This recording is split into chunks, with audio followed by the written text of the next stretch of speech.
నిన్నటి రోజు ఉపన్యాసాన్ని పూర్తి చేసే సమయానికి తల్లి సతీదేవి అనబడేటటువంటి నామముతో అవతారమును స్వీకరించి ఉండగా ఆమె తన తండ్రి అయినటువంటి దక్ష ప్రజాపతి చేసేటటువంటి యాగాన్ని చూడడం కోసమని బయలుదేరింది. బాహ్యమునందు దక్ష ప్రజాపతి చేసేటటువంటి యాగం చూడడం ప్రయోజనమైన నిరీశ్వర యాగం చేస్తున్నటువంటి కారణం చేత తన భర్తకి జరిగినటువంటి అవమానానికి పరమేశ్వరుని యొక్క ఆస్తిత్వమును ప్రశ్నించి ఇంత హేయమైనటువంటి చర్యకి పూనుకున్నటువంటి దక్షుడికి, ఆ దక్షుడు చేసినటువంటి యాగానికి వెళ్ళినటువంటి వారికి ఒక గుణపాఠాన్ని నేర్పే ఉద్దేశ్యంతో తల్లి బయలుదేరింది.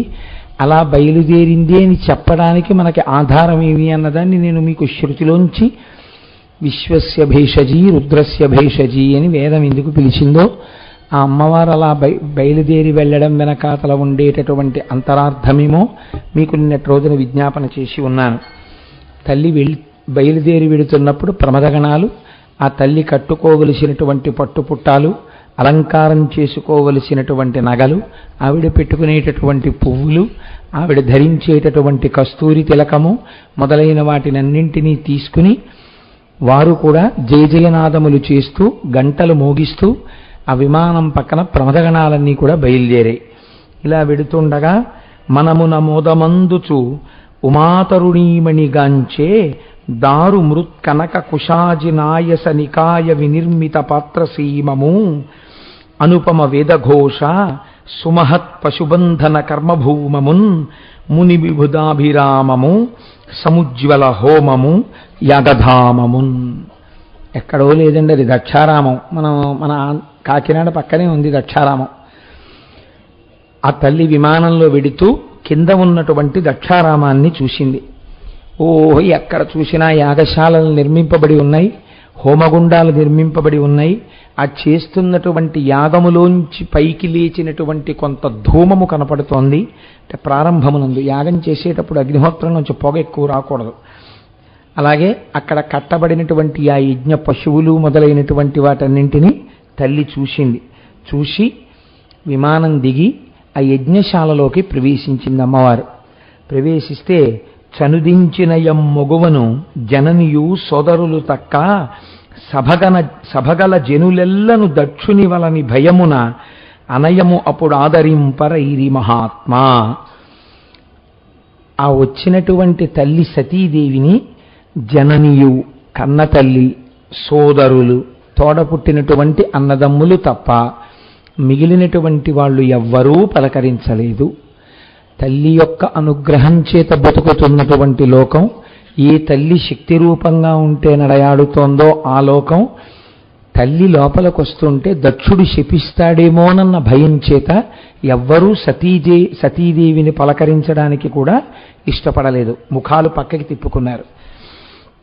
మరి తల్లియు పినతల్లులు పరిరంభణమాచరింప పరితోషాశ్రుల్ దొరగగ డగ్గుత్తికతో సరసిజముఖి సేమమరయ సతిదానంతన్. ఒక్క తల్లిగారు, పినతల్లులు, సోదరులు మాత్రం ఆవిడ్ని కుశలం అడిగారు తప్ప. మీరు చూడండి, జీవితంలో అన్నింటికన్నా చాలా బాధాకరమైనటువంటి విషయం ఏంటంటే 10 మందిలోకి వెళ్ళినప్పుడు చాలా దోషభూయిష్టమైనటువంటి నడువడి ఉన్నటువంటి వాళ్ళని చూసినట్టుగా చూస్తూ తన ఎందటువంటి నడువడి లేకపోయినా ఎవ్వరూ పలకరించలేదనుకోండి, వెళ్ళిన వాళ్ళకి ఇంకంతకన్నా అవమానం వేరొకటి ఉండదు. కాబట్టి ఇప్పుడు తల్లి చాలా అవమానాన్ని పొందింది. తన తల్లి, తన పినతల్లులు, తన సోదరులు పలకరించడం పెద్ద విశేషం కాదు. కానీ సభలో ఇంతమంది ఉన్నారు, ఋషులు ఉన్నారు, ఆవిడ జగదంబ. ఆ తల్లి కేనోపనిషత్తులో స్వయంగా ఇంద్రుడికి బోధ చేసింది గురుస్వరూపం. ఏంటి, దేవి భాగవతంలో ఒక మాట అంటారు, తల్లి నువ్వు లేకుండా అసలు యజ్ఞం ఎక్కడుందమ్మా అని అడిగారు. అటువంటి తల్లి ఇవాళ యజ్ఞానికి బయలుదేరి వస్తే పలకరించేటటువంటి వాడు కరువైపోయాడు. ఎవ్వరూ ఆవిడ్ని పలకరించలేదు. దానితో ఆవిడ కన్నుల వెంట బాష్పధారలు కారి చాలా అవమానమును పొందినదై తండ్రి వంక చూసింది. తండ్రి అసలు ఈవిడిని చూసి జుగుప్సతో చూడరాని వ్యక్తిని చూసినట్టు అసలు పిలవని దానివి నువ్వెందుకు వచ్చావు ఈ సభలో కన్నట్టు చాలా జుగుప్సతో కూడినటువంటి భావంతో దక్షుడు ఆ సతీదేవి వంక చూశాడు. తల్లి ఆగ్రహం చెందింది. అసలు ఆవిడ ఇంకా లోపలికి వెళ్ళలేదు, ఎవరిని పలకరించలేదు. ఆవిడ వెంటనే అక్కడ నిలబడి ఒక మాట అంది. ఏమయ్యా, నీకు పెద్దల్లుడు, లోకమంతటికి పూజనీయుడు, మహానుభావుడు, పరమేశ్వరుడు, మహాత్యాగి, ఒకరికి ఉపకారం చెయ్యడం తప్ప ఒకరి దగ్గర ఏదీ తెచ్చుకోవాలనేటటువంటి కోరిక లేనటువంటి వాడు. కొందరు ఉత్తములైనటువంటి వారు ఎదురువారిలో ఉన్నటువంటి దుర్గుణములను కూడా గుణములుగా చూస్తారు, మధ్యములైనటువంటి వాళ్ళు సుగుణములను చూస్తారు, హీనైన వాళ్ళు సుగుణములను దుర్గుణములుగా చూస్తారు. ఇన్ని గుణములు కలిగినటువంటి పరమాత్మ, పరమేశ్వరుడు, చంద్రశేఖరుడు, లోకోపకారము తప్ప వేరొకటి తెలియనివాడు, జగత్తుకి తండ్రి, అటువంటి వాడి పట్ల నువ్వు ఇంత నిరాదరణతో ప్రవర్తించి ఆయనని ఆహ్వానించకుండా కేవలము యాగమునకు ఆహ్వానించడము నీవు మరిచిపోయావేమో అందామంటే ఆ యాగము యొక్క పేరే నిరీశ్వర యాగమని, నేను శివుడికి హవిస్సివ్వనని, ఇవ్వకపోతే ఏమి చెయ్యగలడని, మీరందరూ రండి ఆయన్ని వెలేస్తున్నానన్నట్టుగా నువ్వు ప్రవర్తించవే, నీ పాపం ఊరికే అనుకుంటున్నావా? అనయంబు శివాయను అక్షరద్వయమర్ధి వాక్కున పలుక, భావమున తలంప సర్వజీవుల పాపసంఘముల్ చెడు. అట్టి మహితాత్మునందు సుమంగళుండవగు నీవు విద్వేషివగుట ఆశ్చర్యంబునందెదా, అమంగళుండవగు నీవు విద్వేషివగుట ఆశ్చర్యంబు అందెదా.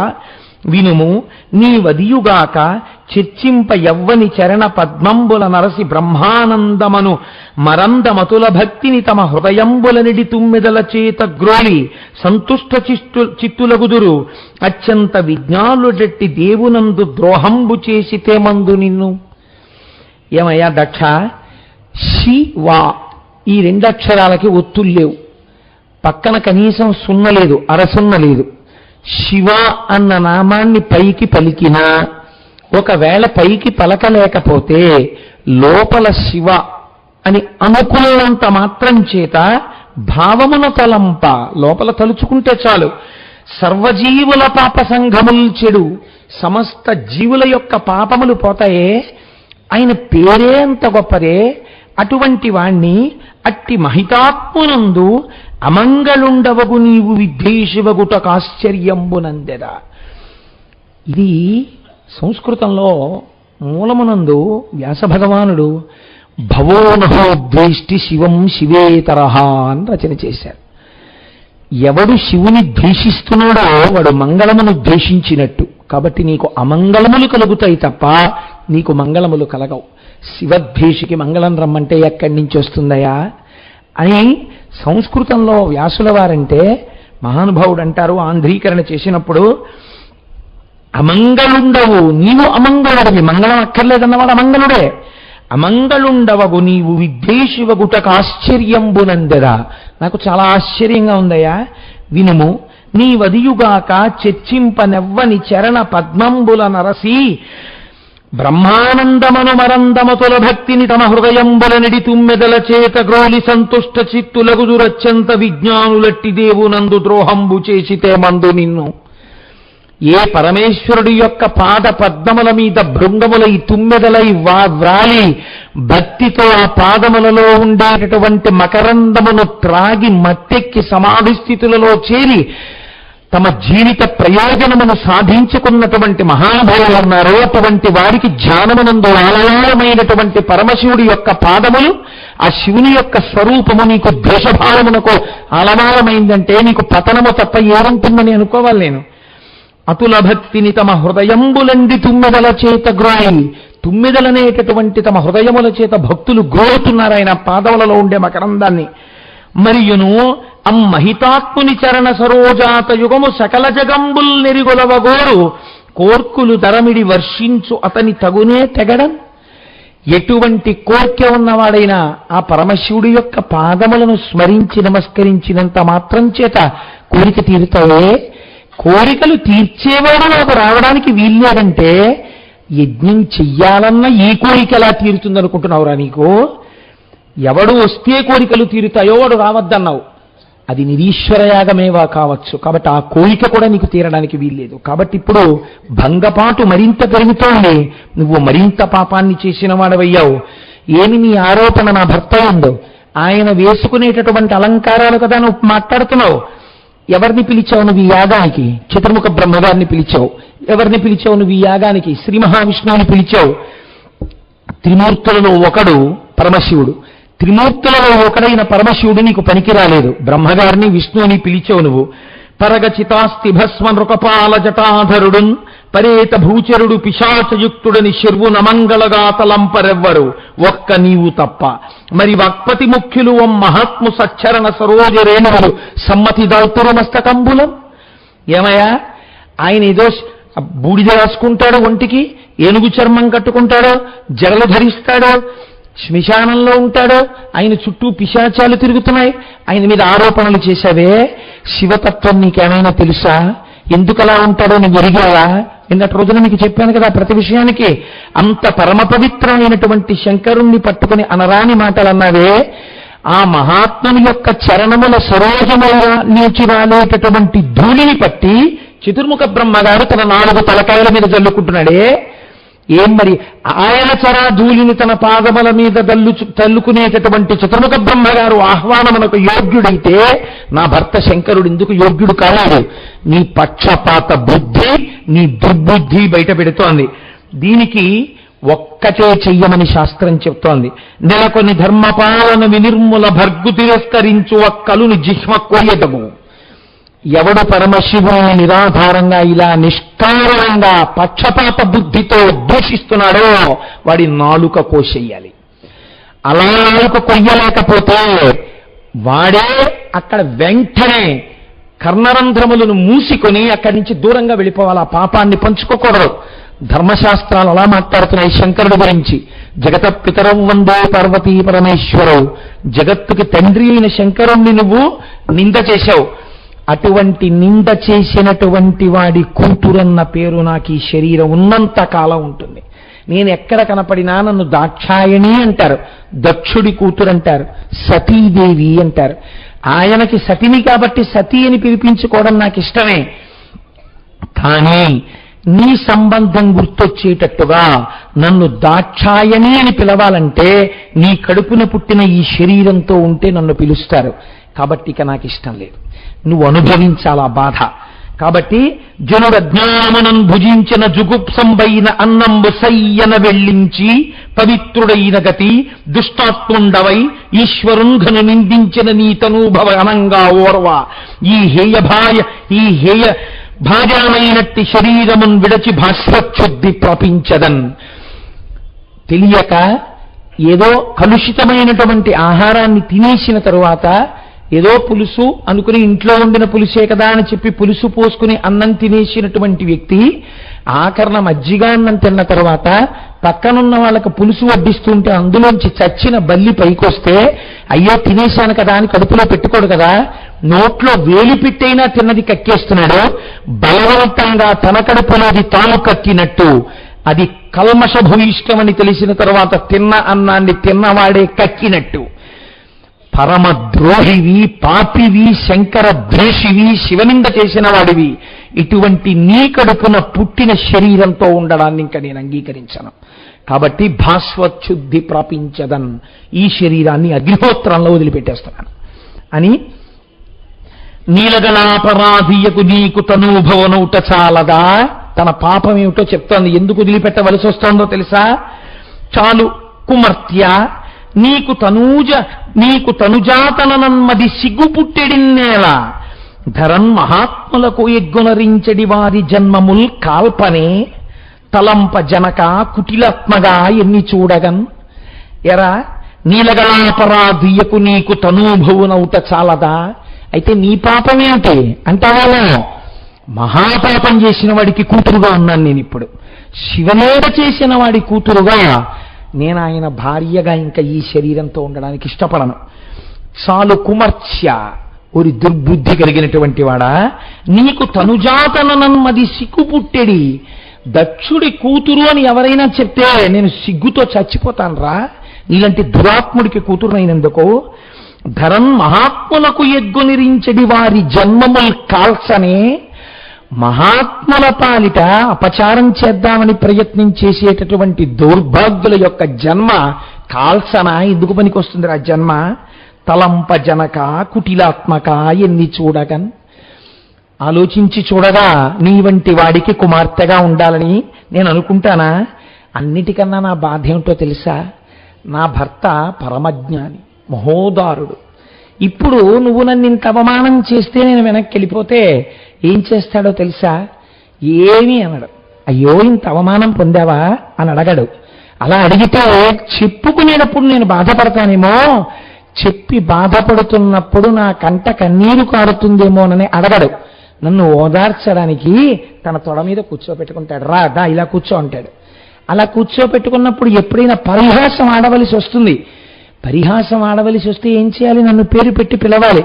అప్పుడైనా మేము ఎంతో సంతోషంలో ఉన్నప్పుడు పరిహాసంలో నీ వంటి దిక్కుమాలిన తండ్రికి కూతురునై పుట్టినందుకంతటి మహానుభావుడికి భార్యనై ఆయన దాక్షాయణి అని నన్ను దగ్గరికి తీసుకుంటే నీ పాపం నాకు గుర్తొస్తుంది.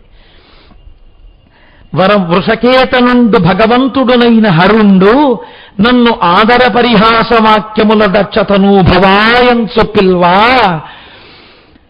నీ బురబుర బొక్కుచున్ ముదము పొందక నర్మవచస్మితంబులందరగుదు నీ తనూజనను దుఃఖము కంటెను చచ్చుతొప్పుటన్. నా భర్త మహానుభావుడు. ఆయన తన తొడ మీద కూర్చోపెట్టుకుని నన్ను ఎంతో లాలించి నాకెంతో ఆనందం ఇచ్చి నాతో ఎంతో సంతోషంగా ప్రవర్తిస్తాడు. కానీ ఎన్నడో ఒకనాడు పిలవాలి కదా. ఆయన నాతో కఠినంగా మాట్లాడడం ఆయనకి రాదు. నా మనస్సు ఆయన ఖేద పెట్టారు. కాబట్టి నీ గురించి ఆయన ఎప్పుడూ మాట్లాడరు. నీ గురించి మాట్లాడితే నేను నొచ్చుకుంటానని. కానీ ఏదో ఒకనాడు నన్ను పిలవవలసి వస్తుంది.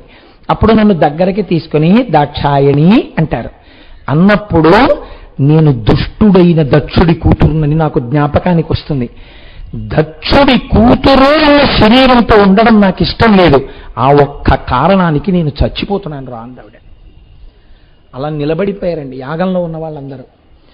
అంతే ఆ తల్లి వరుస ప్రాణాపానవాయు నిరోధంబు గావించి వానికేకముగా నాభితలమున గూర్చి అంతటను ఉదానము తాక నెగయించి బుద్ధితో హృదయ పద్మమున నిలిపి వాని మెల్లగ కంఠమార్గమునను మరి భ్రూమధ్యమునను వసింపచేసి శివాంఘ్రి రాజీవ చింతనముచే నాధుని తక్క అన్యంబు చూడక మహాత్ముని అంకపీఠమునందు ఆదరంబుననుండు దేహంబు దక్షువలన రోషంబునను విడువంగ తలచి తాల్చె తనువున అనిలాగ్నిధారణములు.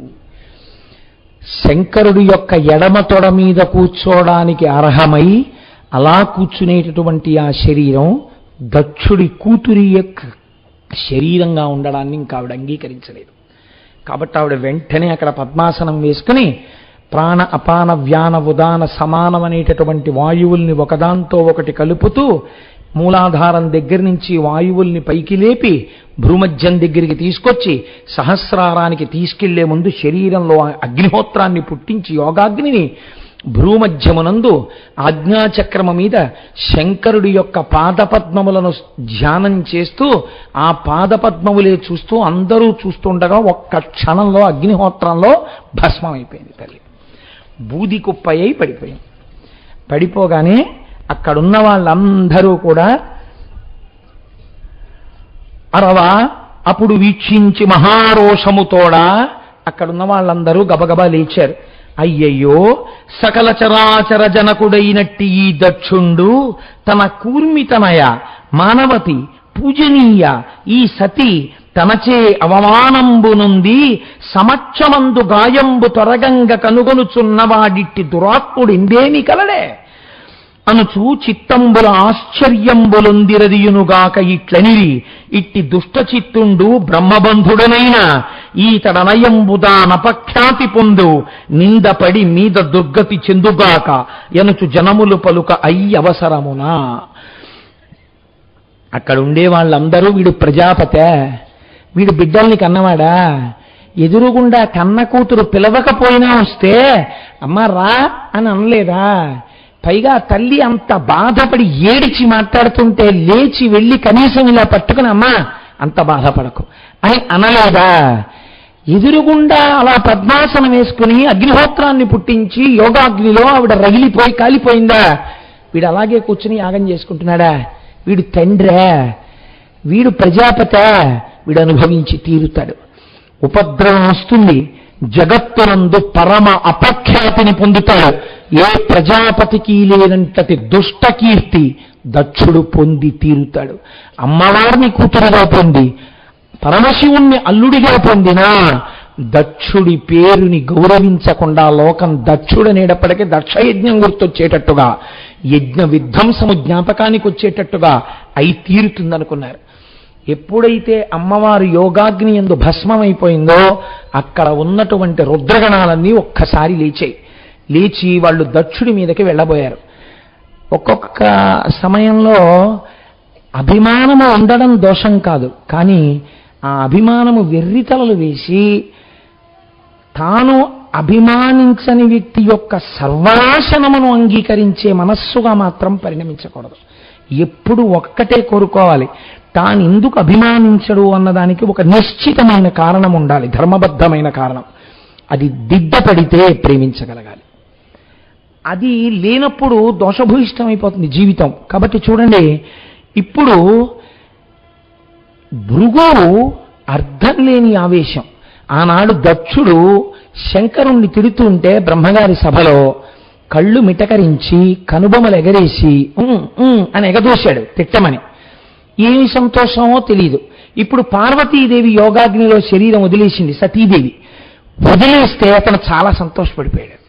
చాలా సంతోషపడిపోయి ఈ రుద్రగణాలు కూడా ఓడిపోవాలి అని వెంటనే హోమవేది దగ్గరికి వెళ్ళి అరవమ పొడి చించి మహారోషముతోడ భృగు మహాముని క్రతు సంహారక మారకమగు అభిచారక హోమంబునర్చే సరభసమప్పన్ అందులోంచి అక్కడికి వెళ్ళి ఆ యజ్ఞగుండంలో అభిచార హోమం చేసేసి అందులోంచి బుభునామధేయులైనటువంటి బుభులని పిలువబడేటటువంటి కొన్ని వేల మంది వీరుల్ని సృజించాడు.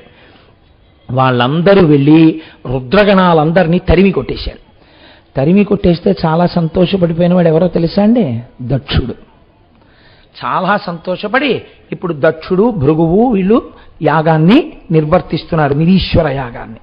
ఇప్పుడు ఈ విషయాన్ని నారదుడు వెళ్ళి శంకరుడికి చెప్పాడు. ఈశ్వర, సతీదేవి యోగాగ్ని యందు శరీరమును విడిచిపెట్టింది. రుద్రగణములు తిరగబడితే భృగువు ఆ హోమగుండంలో ఆభిచారిక హోమం చేశాడు. ఆ అభిచారిక హోమంలోంచి బుభువులనబడేటటువంటి వీరులు పుట్టారు. వాళ్ళు రుద్రగణములను ఓడించారు. నిరీశ్వర యాగం వాళ్ళు మళ్ళీ చేస్తున్నారు అని చెప్పాడు. అప్పటి వరకు ప్రశాంత చిత్తుడై కూర్చున్నాడు శంకరుడు. ఆద్యుండుగ్రుడు నీలకంఠుడి బదైత్యారాతి దష్టోష్టుడై ఆద్యద్భౌరి ముగేంద్ర ఘోషమున భీమ ప్రక్రియన్నవుచున్ విద్యుద్వహ్నిశిఖా సముచ్చయ రుచిన్ వెల్గొందు చెంచజ్జటన్ సద్యక్రోధముతోడ బూంచి వైచన్ క్ష్మాచక్ర మధ్యంబునన్. ప్రశాంతంగా కూర్చునేటటువంటి శంకరుడు ఒక్కసారి తన ఆసనం నుంచి లేచాడు. ఆద్యుండుగ్రుడు, అమ్మవారు రుద్రుడిగా మార్చింది శివుణ్ణి. ఒక్కసారి ప్రళయకాలంలో ఉండే రుద్రుడు ఎలా ఉంటాడో అంత కోపంతో లేచాడు. ఇభదైత్యారాతి దష్టోష్టుడై ఆద్యద్భూరి మృగేంద్ర ఘోషమున భీమ ప్రక్రియన్నవుచున్. పెద్ద సింహం పరమ ఆకలితో ఉండి కోపంతో ఉన్నప్పుడు వెళ్ళి ఆ సింహం యొక్క తోక పట్టుకుని ఎవరైనా లాగితే అప్పుడు ఆ సింహము ఆ ఎదురకుండా ఉన్న జంతువు ఎంత చిన్న జంతువైనా సరే దాన్ని తన పంజాతో కొట్టే ముందు నోరంతా విప్పి ఎంత భయంకరమైన గర్జన చేస్తుందో అటువంటి గర్జన ఒకటి చేశాడు. చేసి భీమ ప్రక్రియ నవ్వుచున్ పెద్ద నవ్వొకటి నవ్వాడు. విద్యున్మహ్నిశిఖా సముచ్చయ రుచిన్ వెల్గొందు చించజ్జటన్. మిరిసిపోతున్నటువంటి తన జటాజూటంలోంచి ఒక జటని పైకి పీకాడు. పీకి సద్యక్రోధముతూడ పూంచి వైచన్ క్ష్మాచక్ర మధ్యంబునన్. ఆ పుట్టినటువంటి క్రోధాన్ని అణుచుకోలేక చేతిలో ఉండేటటువంటి ఆ జటని తీసి నేలకేసి కొట్టాడు. కొట్టేటప్పటికి ఆ జట నేలకి తగలడం, అందులోంచి ఒక పురుషుడు ఆవిర్భవించడం మొదలైంది. అభ్రంలిహాదభ్ర విభ్రమాభ్రభ్రమ కృనీల దీర్ఘ శరీరమర ప్రజ్వల జ్వలన దీప్త జ్వాలికాజాల జజ్వల్యమాన కేశములు వెరయ జండ దిగ్వేదండ శుంఠావ దుర్దండ సాహస్రధృత హేతి సంఘమొప్ప వీక్షణత్రయలోక వీక్షణజ్యుతిలోక నీక్షణతతి దుర్నిరీక్షమగుచు గ్రకచ కఠిన కరార దంస్ట్రలు విలుంగ ఘన కపాస్తి వనమాలికలు దనరా అఖిలలోక భయంకరుండగుచు వీరభద్రుడయించే మారట రుద్రుడగుచు. ఎప్పుడైతే ఆ జటని నేల మీద కొట్టాడో అభ్రంలిహాదభ్ర విభ్రమాభ్రభ్రమ కొన్నీల దీర్ఘ శరీరమర, నల్లటి శరీరంతో పెద్ద శరీరంతో ఒక పురుషుడు, అంతటి పురుషుడు పుట్టాడు. పక్కన పెద్ద పెద్ద కోరలు మెరుస్తున్నాయి. 1000 చేతులు ఆవిర్భవించాయి ఆయనకి. 1000 చేతులతో 1000 ఆయుధాలు పట్టుకున్నాడు. ఎలా ఉన్నాడంటే ఇంకా అయితే పరిగెత్తానే, అంత కోపంతో ఊగిపోతున్నాడు. అంత ఊగిపోతూ 1000 ఆయుధములతో ప్రహారము చేస్తూ కనపడ్డవాడిని కనపడ్డట్టు సంహరించడానికి వేరొక రుద్రుడు ప్రళయకాలమునందున్నవాడు ఎలా ఉంటాడా, ఎలా ఉన్నాడా అన్నట్టుగా ఉన్నాడు.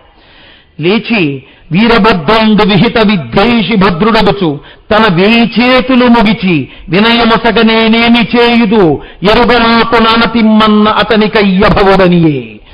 1000 చేతులతో తండ్రి అయిన శంకరుణ్ణి చూడగానే ఒక్కసారి నమస్కారం చేసి మోకాళ్ళ మీద కూర్చుని తల శంకరుడికి తాటించి తల ఎత్తి పైకి చూస్తూ ఘోర రూపంలో ఉన్న శంకరుడి వంక చూసి, నన్నెందుకు పుట్టించారు, ఏమీ ఆజ్ఞ, నేను ఏం చేయాలో నాకు వెంటనే ఆదేశించండి అన్నాడు. అనగానే మీ జనని అయినటువంటి సతీదేవి పట్ల అపచారంతో ప్రవర్తించాడు దక్షుడు, నిరేశ్వరయాగం చేస్తున్నాడు, వెంటనే బయలుదేరి యజ్ఞధ్వంసం చెయ్యమన్నాడు శంకరుడు. అనగుడు రుద్రుజేరి ముదమార ప్రదక్షిణమచరించి వీట్కొని అనివార్య వేగమున కుంభిని గ్రక్కతలన్ జలం జలధ్వని మణినోపురంబులు పదంబులు మ్రోయగా భీషణ ప్రభల్దనరా కృతాంతకాంతక శితస్ఫుట శూలము భూని జెచ్చరన్. శంకరుడికి ఒక్కసారి ప్రదక్షిణం చేశాడు. ముదమార ప్రదక్షిణమచరించి వీట్కొని అనివార్య వేదమున కుంభిని ద్రక్కతలం జలం జలధ్వనుల పదనూపులముల్ మ్రోయా. ఎవ్వరూ కూడా ఇంకా ఒక్కసారి వీరభద్ర ఆగాలి, ఆగడానికి లేదు, ఇక ఆపడం సాధ్యం కాదు. అటువంటి అనివార్యమైనటువంటి వేగంతో కాళ్ళకి కట్టుకున్నటువంటి ఆ మంజీరములు గల గల గల మోగుతుండగా భూమి అదిరిపోతుంటే పరిగెత్తుకుంటూ దక్షుడు చేస్తున్నటువంటి యజ్ఞం వైపుకి వెళ్ళాడు. ఆయన వెడుతుంటే ఆయన వెనకాతల ప్రమథగణాలన్నీ బయలుదేరాయి. పెద్ద చీకట్లు పుట్టాయి ఆయన శరీరం చేత. ఎక్కడ చూసినా ధూళి పైకి రేగుతోంది. దక్షయజ్ఞంలో కూర్చున్న వాళ్ళు అనుకున్నారు, ఏమిటి ఇంత ధూమం పుడుతోంది, ఒకవేళ కానీ మనం చేసినటువంటి దారుణమైన పని చేత మహానుభావుడైనటువంటి శంకరుడు కోపాన్ని పొందినటువంటి వాడై ఈ దక్షయజ్ఞ ధ్వంసానికి పూనుకోలేదు కదా అని వాళ్ళు భయపడుతున్నారు. ఈ లోపల రానే వచ్చాడు. ఆ యజ్ఞ వాటియందు ఆయన ప్రవేశించేసరికి ఆయన యొక్క ఉగ్రరూపాన్ని చూశారట. ఆ ఘోర రూపాన్ని చూడడం చాలా కష్టం. అది ఈశ్వరుడు యొక్క ఘోర రూపాన్ని చూడగానే నమస్తే రుద్రమన్యవ ఉతోత ఇషవే నమః అంది ఉభయతర నమస్కారాలతో. అటువంటి వాళ్ళ యజ్ఞశాలలోకి పరిగెత్తాడు. ఎక్కడి వాళ్ళు అప్పటి వరకు ఈ అహా నవ్వుకుంటూ కూర్చున్నారు. కూర్చున్న వాళ్ళు ఇంద్రుడు లేచి ముందు పరిగెడుతున్నాడు. నన్ను పట్టుకుంటాడేమో ముందు దేవలోకాధిపతినని. ఆయనక చంద్రుడు పరిగెడుతున్నాడు. ఆయనక తల అగ్నిహోత్రాలు అప్పటి వరకు యాగాగ్ని ఎందున్న అగ్నిహోత్రాలు పురుష రూపం దాల్చి పారిపోతున్నాయి. పోకునానందర పోరాదు దేవేంద్ర పోయిన పోవునే భుజగశయన ఇటు పోయదెటు పోయదెందు పోయదవగ్ని నిలు నిలు నిలు నిలు నిరజాప్త బంటుతనమున కాదు పారకు యమరాజ పవమానమెక్కడ బరెదింక పందవైతివి ఏని చందుర మగవాడ రణమున బరెదే రాజరాజ వీరులైన వారు వెనకకు పోదురే మగతనంబు నిడువ తగునెవరున పోకుడింక మీరు పోయిన పోకున్న పోటు సిద్ధమెల్ల బంగులందు. ఎక్కడికి పోతావురా ఇంద్రుడా, ఎక్కడికి పోతావు వరుణుడా, ఓ యముడా ఎక్కడికి పరిగెడతావు, ఎక్కడికి పరిగెడుతున్నావు వరంగా? ఇప్పటి వరకు హవిస్సులు బుచ్చుకుని నిరేశ్వర యాగంలో అగ్నిగుండంలోంచి పరిగెడుతున్నావా అగ్నిహోత్రుడా? ఇప్పటి వరకు నవ్వి చక్కటి మాటలు మాట్లాడినటువంటి సూర్యస్వరూపమైన పూష నన్ను చూసి పరిగెడుతున్నారా? ఎక్కడికి పారిపోతారా? మీరు ఎన్నిచ్చి పారిపోతే వదులుతాననుకుంటున్నారా? మీరు ఎక్కడికి పారిపోయి పడగొట్టి గుద్దేస్తాను ఇవాళ మిమ్మల్ని అని వెంటపడ్డాడు ఆయన 1000 చేతులతో. వెంటపడి మొట్టమొదట ఎవరిని పట్టుకున్నాడంటే అబ్బున్న వారి చేత పడగొట్టబడినటువంటి రుద్రగణాలు సంహరింపబడ్డాయి కాబట్టి నువ్వెవడివి వాళ్ళ ఉసురు తీయడానికి శంకరుడి ఎడమ కాలి దెబ్బ ఏచిపోయావు అని యముని పట్టుకున్నాడు. పట్టుకుని దండధరుని బట్టి దమకించి పడవైచి ముష్టి ఘాతపాత దృష్టి ముంచి రొమ్ము త్రొక్కి నిలిచి రూపించ ఘనబాహు దండలీల మెరయ దండివేల్పు. పరిగెత్తి పారిపోతున్నటువంటి యమధర్మరాజు గారిని వెనక నుంచి పట్టుకుని ఆ 2 చేతులు ఇలా వెనక్కి విరిచి ఇలా తిప్పేస్తే కటకటకటకటలాడిపోయేట.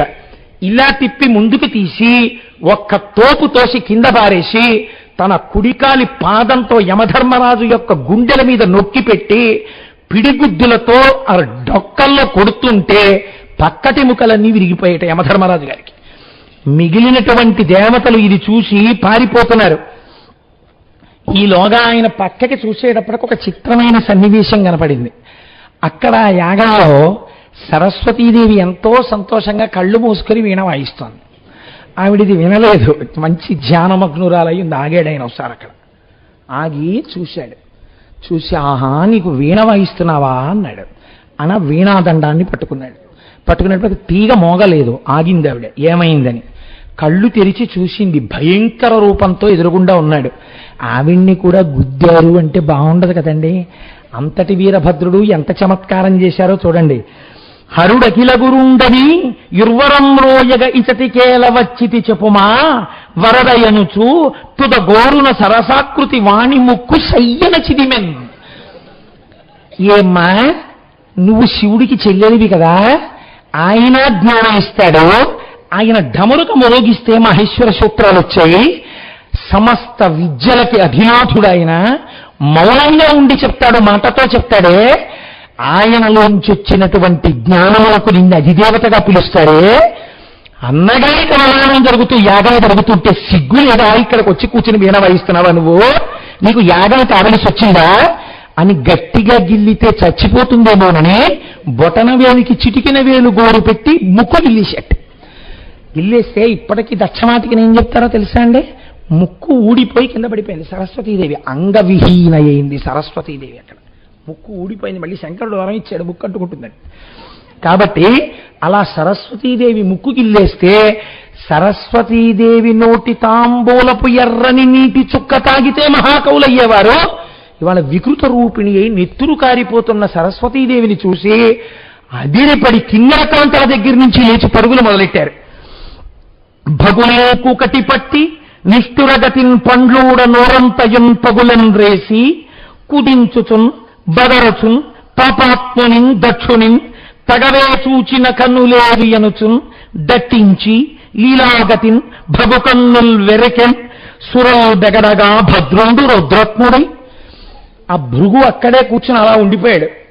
వెళ్ళి దగ్గరికి వెళ్ళి పట్టుకున్నాడు. పట్టుకునియారా నువ్వేనా రోజున బ్రహ్మసభలో శంకరుడు దక్షుడు నింద చేస్తుంటే ఇలా ఇలా అన్నావుట, ఇలా ఇలా అన్నప్పుడు ఇవన్నీ కదిలేరా నీ మీసాలు గడ్డాలు అని ఆ గడ్డాన్ని ఇలా చేతికి ముడేసుకుని ఒక్క లాగు లాగితే మొత్తం గడ్డం ఊడిపోయి నెత్తురు వరదలైపోయిందిట. నీ బతుక్కి మీసాలోటి కావాల్సి వచ్చేరా నీకు అని ఆ కంఠాన్ని ఎడంచేత్తో వెనక్కి పట్టుకుని మీసాలు ఇటువైపు మీసాలు తీసేసి చూస్తే ఇప్పుడు మీసాలు లేవు, గడ్డాలు లేవు, నెత్తురు కారిపోతోంది. కళ్ళు అలా పెట్టి అలా చూస్తున్నట్ట వీరభద్రుడు వెనుక. చూస్తుంటే ఈ కళ్ళతోటే కదరా ఆనాడు శంకరుని తిడుతుంటే దక్షుణ్ణి ఇలా ఇలా అన్నావు, ఇప్పుడు ఈ గుడ్లు ఏం చేస్తానో చూడని ముంజికాయ తినేవాడు బొటన వేలు పెట్టి ముంజికాయని ఎత్తినట్టు అందరికీ ఆ బుర్ర ఇలా తిప్పి చూపించి బొటన వేళ్లతో ఆ 2 కను గుడ్లు ఊడబెరికేసేట.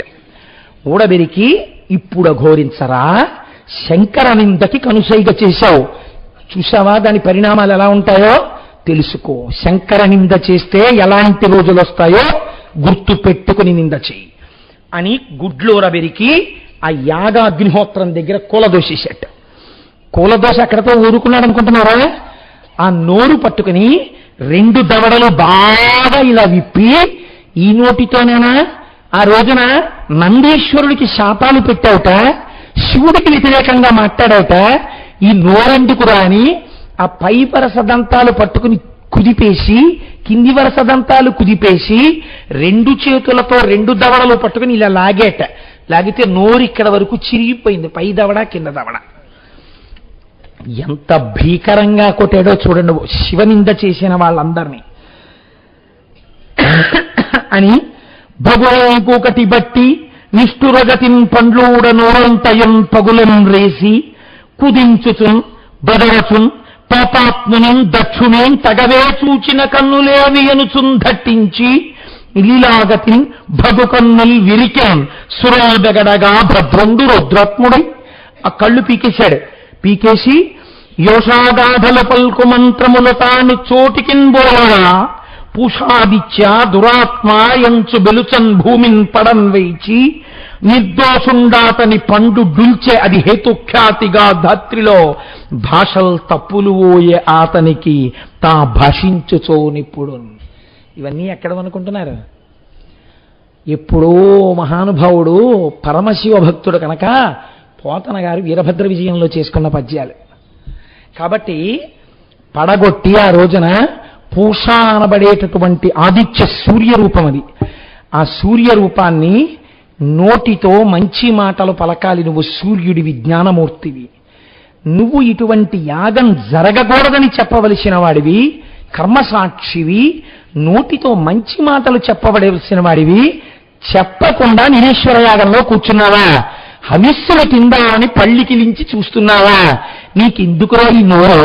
నీ నోట మంచి మాటలు రావు కదా, ఇంకెందుకు నువ్వు మాట్లాడేది అని ఆయన కింద పడగొట్టి మోకాటితో ఆయన గుండెల్ని తొక్కి పట్టి నోరు తెరిచి ఆ లోపల ఉన్న పళ్ళు పట్టుకుని ఇలా నలిపేస్తే ఇలా ఇలా ఇలా ఇలా ఇలా అంటే మొక్కజొన్న గింజలు ఊడిపోయినట్టు పై వరస పళ్ళు కింద వరస పళ్ళు ఊడిపోతే ఆ నోట్లోనే పడిపోయినటువంటి పళ్ళని నీళ్లలో పడిపోయిన దానిమ్మ గింజలు వేసినట్టుగా ఏరేసి నెట్టితో కూడిన పళ్ళు గాలిలో విసిరేసి ఉరా ఇవాళ నుంచి నువ్వు మాట్లాడితే పళ్ళు లేవు కదా, భాష యందు తప్పులు రావడం అన్నవని నీతోటే మొదలు అని చెప్పాడు. ఇంతటి జ్ఞాని అయినటువంటి పూష అనబడేటటువంటి సూర్యుడికి ఆనాటి నుంచి పళ్ళు లేక ఇంతటి మహానుభావుడు ఆ సూర్యస్వరూపం సరిగ్గా మాట్లాడలేకపోయింది. ఆనాటి నుంచే భాషలో తప్పు రావడం అన్నది ప్రారంభమైంది. వీరభద్రుడు యొక్క విజృంభణము చేత వచ్చింది. అలా చూశాట. అసలు సరే ఇంద్రాదుల యొక్క పక్కటెముకలు విరిగిపోయాయి. నేను ఎన్ని పద్యాలని చదవను మీ దగ్గర, ఒక్కడిని విడిచిపెట్టలేదు. చంద్రుడు చల్లటి వాడు. ఒక పరిగెత్తి పరిగెత్తి పరిగెత్తి పరిగెత్తి వీరభద్రుడు పట్టుకుంటాడేమోనని ఒక మూల నక్కి నక్కి చూస్తున్నట్ట. ఎంత నక్కి నక్కి చూస్తున్నా తెల్లటి కాంతి పడుతుంటుంది కదండి, వెనక నుంచి వెళ్ళి పట్టుకున్నట్ట. పట్టుకుని చంద్ర నిన్ను ధరించియున్న పరమున్ సర్వేశ్వరం బాసి ఈ ఇంద్రాదిత్యుల భంగినేడు భూమిపై నెతించి ఇచ్చోట మత్సాంద్ర క్రోధ హతుండవైతివనుచున్ జంకించి పాదంబులన్ చంద్రున్ భూగతు చేసి ప్రామెచ్చిదుకన్ సంగ్రామ రంగంబునన్. ఎంత గొప్ప మాట అన్నారంటే, ఆ చంద్రుణ్ణి వెనక నుంచి పట్టుకునియారా, నీకు క్షయవ్యాధి వచ్చేస్తే ఆనాడు వెళ్ళి అక్కడ కూర్చుని శంకరుడి గురించి తపస్సు చేశావా? మహానుభావుడు నీకు క్షయవ్యాధి 15 రోజులే ఉండేటట్టుగా చిరంజీవిత్వం ఇచ్చి నిన్ను తీసుకెళ్లి తన నెత్తి మీద పెట్టుకున్నాడా? నెత్తి నుంచి దూకి నిరీశ్వర యాగానికి వచ్చి చల్లగా కూర్చున్నావురా నువ్వు, నీకు ఈ యాగం కావలసి వచ్చిందిరా అని చంద్రుణ్ణి కింద పడేసి తన 2 కాళ్లతో ఎక్కి ఒక్క గంతు గెంతేట కడుపు మీద. చంద్రుడు కదండి, ఆ గెంతేటప్పటికి పక్కటెముకలన్నీ విరిగిపోయి కడుపు నిండా నీళ్లు తాగేసిన వాడిని పడుకోబెట్టి కడుపు మీద ఒత్తితే నోట్లోంచి నీళ్లు బుడక్కన వస్తాయి చూడండి. అలా చంద్రుడి మీద 2 కాళ్ళు వేసి తొక్కితే చంద్రుడిలోంచి అమృతధారలు పడతాయి కదా, అమృతధార పైకి లేచి వీరభద్రుడి పాదాలని అభిషేకం చేసిందిట. అమృతపు తుంపరలతో కూడినటువంటి పాదములున్న వీరభద్ర, నీకు జయము జయము నమస్కారం అన్నారు పోతన గారు. అలా మహానుభావులు దేవతల వెంటబడి కొట్టారండి 1000 చేతులతో, ఒక్కడు లేడు. హనుమ సుందరకాండలో ఎలా కొట్టారో అలా కొడుతుంటే ఒక్క పద్యంలో అవధరించండి, మీకు అర్థమైపోతుంది. పట్టి సంబుల దృంచి బరువానముల నుంచి ముసలాయుధంబుల మోది మోది అలుగుల నాటించి అరచేతులను వేసి ముష్టిఘాతంబుల ముంచి ముంచి కత్తుల నెరయించి గదల క్రుళ్ళనగించి భూరిశూలంబుల పొడిచి పొడిచి శక్తుల తూలించి చక్రాల పరిమార్చి పటునారసంబుల బరపి పరపి తెనచి సరములు ప్రేగులు పిరికి పిరికి చెనకి మేనుల పట్టలు చీరి చీరి దాసి చెక్కులు ముక్కులు కోసి కోసి వీరభద్రుండు వేల్పుల డోల దొడగే వీచు నెత్తురు గమ్ము దేవర ననచున్ వీరంబుదరంబుగా వైచున్ నింగిని నేలకు దిశలకున్ వజ్ర ప్రహారంబులన్. 10 దిక్కుల ఎక్కడ చూసినా ఆ వీరభద్రుడు గుద్దుతున్నటువంటి గుద్దెల యొక్క చప్పుళ్ళు కనపడుతున్నాయిట. గుబ్ గుబ్ అని, ధుబ్ ధుబ్ అన్న చప్పుళ్ళు, అబ్బో అమ్మో అన్న కేకలు, ఎక్కడ చూసినా అదే. 1000 చేతులతో పరిగెడుతూ తలోభ్యహనత్కాంశ్చి పాదైకాంశ్చిత్ పరంతప ముష్టినాభ్యహనత్కాంశ్చి నఖైకాంశ్చిత్ దబారయత్ అంటారు సుందరకాండలో వాల్మీకి మహర్షి. అలా కొంతమందిని 1000 చేతులలో ఉన్నటువంటి పట్టిసాలతో కొట్టేట, కొంతమందిని కత్తులతో నరికేశాట, కొంతమందిని గోళ్లతో ముక్కులు గిల్లేశాట. కోస్తే శరీరం అంతా మంత్రపూరితం అయిపోయింది దక్షుడికి. ఆ కంఠం తెగలేదు. వీరభద్రుడి చేతి ఖడ్గానికి తెగలేదండి. తెగకపోతే పశువా నీ పీక తెగకపోతే ఊరుకుంటాననుకున్నావురా అని గుండెల మీద కుడికాలు పెట్టి తొక్కి పాదంతో ఆ తలకాయని 2 చేతులతోటి గడ్డిని మోపు కట్టినప్పుడు తిప్పినట్టుగా తిప్పేసి దాన్ని బాగా మిలిపడిపోయి సన్నగా అయిపోయిన తర్వాత ఊడబెరికేశాడు. ఊడబెరికి నీ బ్రతుక్కి నిరీశ్వర యాగమా, ఈ హోమగుండంలో కదరా వేశావు హవిస్సులన్నీ శివుడికి ఇవ్వనని, నీ తలకాయ వేసేస్తున్నాను ఈ యాగంలోనని అగ్నిహోత్రాన్ని పిలిచి రా వెలుగన్నాడు. హడా వెలిగింది అగ్నిహోత్రం. దీన్ని తీసుకొని ఆ తలకాయ నదిలో పారేసి రుద్రగణాలని పిలిచి, ఈ హోమగుండాల్లో కదరా పుచ్చుకున్నారు దేవతలు హవిస్సులు, మీ మూత్రాన్ని విసర్జించండి అన్నాడు. వాళ్ళందరూ హోమగుండాల్లో మూత్ర విసర్జన చేశారు. ఆడలేదు మగ లేదు, కనపడ్డ వాళ్ళని కనపడ్డట్టు కొట్టేశారు. కొట్టేస్తే ఇప్పుడు ఇంతమందిని కొట్టి ఉగ్రమూర్తి ఆ వీరభద్రుడు నాట్యం చేస్తుంటే ఆపగలిగిన మనగాడెవరండి? ఇప్పుడు మిగిలిన వాళ్ళు కొద్ది మంది ఉంటే వీళ్ళందరూ పరుగు పరుగున బయలుదేరి చతుర్ముఖ బ్రహ్మగారి యొక్క సదనమునకు వెళ్ళారు. వెళ్ళి, మహానుభావ ఎంత భయంకరమైన స్థితి వచ్చిందయా, దిక్కుమాలిన దక్షుడు యజ్ఞం చేయడం కాదు కానీ అవతల సతీదేవి దేహత్యాగం చేసి దెబ్బ తినని వాడొక్కడు లేడు, ఫ్రాక్చర్ అవ్వకుండా బ్యాండేజ్ వేసుకోవలసిన అవసరం లేని వాడొక్కడు లేడు దేవతల్లో. రాక్షసులు యుద్ధం చేసినప్పుడు కూడా ఇలా కొట్టలేదు.